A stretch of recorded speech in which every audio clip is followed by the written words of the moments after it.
Au Boisson Made in Loiret, c'est avec Faiza Garel. Le marché de la bière était un marché en déclin ces 30 dernières années, mais il retrouve un nouvel élan grâce à ces marques de brasseries artisanales. On en compte 1 millier en France, il y en a une vingtaine en Centre-Val de Loire. Leur nombre a été multiplié par 5 sur tout le territoire ces 10 dernières années. Parmi elles, la brasserie du Vauvert, elle est à Mardié.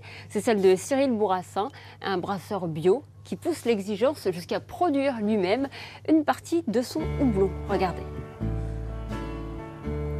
Sur ces terres de Mardié, dans le Loiret, le long de ces poteaux, c'est une histoire savoureuse qui prend racine. Là poussera au printemps le houblon, dont on fait la bière de la brasserie du Vouvray. Je suis en train d'implanter une houblonnière et dans quelques années, les houblons grimperont jusqu'au sommet des poteaux là. Comme j'ai toujours admiré un peu les vignerons, c'est un petit peu mon petit côté, revenir un peu au terroir. Parce que le houblon, on a un petit peu l'effet terroir qu'on peut avoir dans la vigne, c'est-à-dire qu'il y a différentes variétés, un peu comme les cépages de vin, et on peut jouer sur ces variétés-là pour donner différents goûts et différents arômes à la bière en fait. Mais avant que d'ajouter du houblon, il faut concasser de l'orge maltais, bio lui aussi, et produit dans le Berry à Issoudun. Cet orge maltais est alors versé dans de l'eau bouillante, c'est la phase d'empâtage. Ça sent bon la céréale. Donc on va surveiller la température, parce que la température d'empâtage en fait est super importante.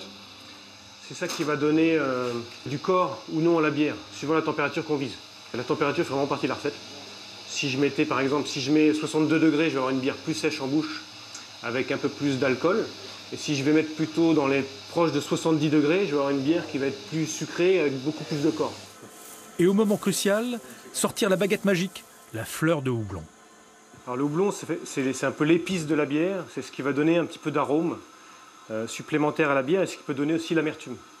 Au départ, on l'utilise parce que c'est un conservateur naturel, mais ce qui est super intéressant, en fait, c'est vraiment l'arôme. Voilà, ça sent super bon. On peut avoir, suivant les variétés de houblon, on peut avoir des arômes de litchi, de pamplemousse, de fruits exotiques. Cette infusion de houblon dans de l'orge maltais, il est alors temps de la mettre à fermenter. Donc voici ma salle de fermentation. On fait ce qu'on appelle la fermentation alcoolique. Donc là, c'est vraiment la même chose que dans le vin. C'est-à-dire qu'on a un jus sucré du coup, qui vient de la céréale. Et donc on va rajouter des levures. Les levures vont manger le sucre et vont le transformer en alcool et en gaz. On laisse à peu près 3 semaines en cuve. Mais là où il suffit 5 jours à l'industrie lourde de la bière pour sortir ses canettes, à la brasserie du Vouvray, 3 semaines après, la fermentation continue. Donc la fermentation continue parce qu'à la mise en bouteille, on va rajouter du sucre pour que les levures retravaillent dans la bouteille et fassent le gaz à l'intérieur de la bouteille. C'est la méthode ancestrale pour faire la bière gazeuse.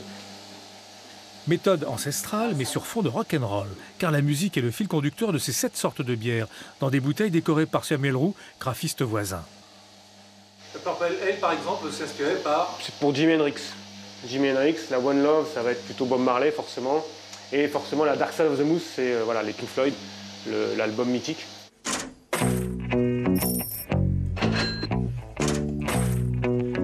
Et à propos de monnaie, Cyril Bourassin, qui était chimiste dans l'industrie pharmaceutique il y a encore 2 ans, retrouve-t-il ses sous dans sa nouvelle aventure?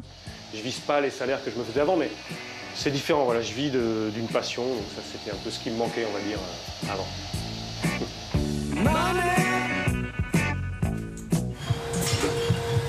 L'eau de vie de poire est produite sur ce site à Olivet depuis les années 50. Depuis, les maisons ont remplacé les vergers de poire, mais l'eau de vie est toujours produite et c'est Hervé André qui est à la tête de cette exploitation. Qu'est-ce qu'elle a de si particulier, cette eau de vie de poire d'Olivet?